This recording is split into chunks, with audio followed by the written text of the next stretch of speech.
مشاركين من كافة الدول العربية، تقريبا 15 دولة عربية، بالإضافة لبعض الدول الأوروبية. وطبعا الدول والمشاركين دور النشر الوطنية من العراق، أهمية كبيرة كمان معهم مشاركين مع الدول العربية.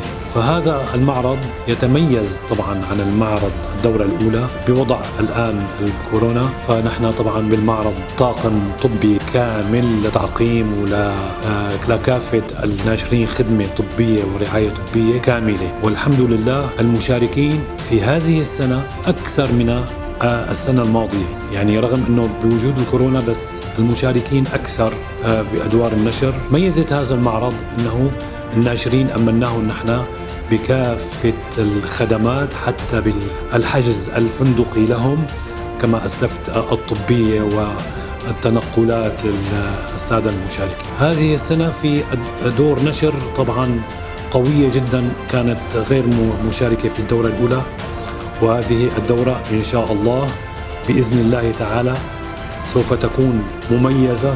وهذا المعرض قد أثبت جدارته على الساحة العربية والأوروبية، وخاصة هذه في مدينة السليمانية.